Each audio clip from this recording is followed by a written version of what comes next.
Bonjour à tous, aujourd'hui nous retrouvons Thomas Taldir, responsable céréales chez Agora, pour faire un point sur la moisson ainsi que sur les marchés. Alors aujourd'hui, on est avancé à 80% de notre moisson chez Agora, ce qui fait à peu près 400 000 tonnes de blé rentrées dans nos silos. Alors on a une moisson qui dure quand même, ça fait un peu plus d'un mois qu'on y est, qu'on a reçu les premières bennes d'escourgeons au mois de juin. On a un rythme de moisson qui suit celui de la récolte 2017 et 2018. Qu'est-ce que tu peux nous dire sur les orges d'hiver? Donc 100% des orges d'hiver sont collectées. En termes de rendement, c'est bien inférieur à ces dernières années. On est plutôt entre 10 et 12 quintaux en moins par rapport à la moyenne quinquennale. En termes de qualité, les orges de brasserie d'hiver étaient plutôt globalement bonnes et correspondent au cahier des charges de nos malteurs. Concernant les blés, on est à 85% d'avancement. Certains secteurs ont quasiment terminé, d'autres viennent simplement de commencer. Je pense notamment à la pitière d'hiver le week-end dernier. En termes de qualité, c'est très bon. On a des PS autour des 80 et des protéines supérieures à 11. En termes de rendement, bien sûr, c'est hétérogène. En fonction de certains secteurs et en fonction de certaines parcelles, ça va être plus simple. Au double, on est plutôt entre 5 et 10 quintaux en moins par rapport à la moyenne. Concernant les colzas, on continue d'en rentrer. On est à 75% d'avancement. En termes de rendement, on tourne autour des 30-35 quintaux de moyenne. Et on continue à rentrer actuellement des orges de printemps et des pois de printemps.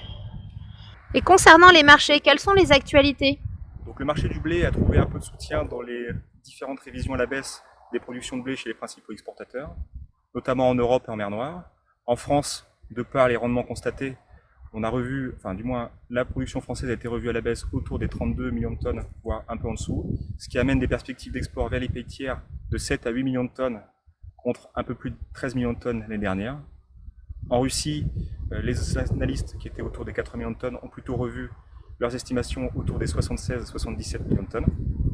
Cependant, malgré ces coupures dans les perspectives de production, notre marché, notre blé européen, libellé en euros, est fortement impacté par la remontée de la parité euro-dollar. Parité qui est remontée à la fois liée aux mesures qui ont été prises pour la relance économique en Europe liée à la crise du Covid-19 et également à la faiblesse du dollar liée à la crise sanitaire également liée au Covid-19 aux États-Unis. Notre marché du blé également en Europe est impacté par le manque de compétitivité qu'on peut avoir sur la scène internationale, car aujourd'hui, le blé mer Noire est inférieur à notre prix du blé français d'une dizaine de dollars. Faut-il surveiller dans les prochaines semaines? La moisson en Russie n'est pas terminée. Il faudra surveiller dans les prochaines semaines les conditions météo sur les blés de printemps, qui pourraient peut-être amener à une révision à la baisse de la production russe.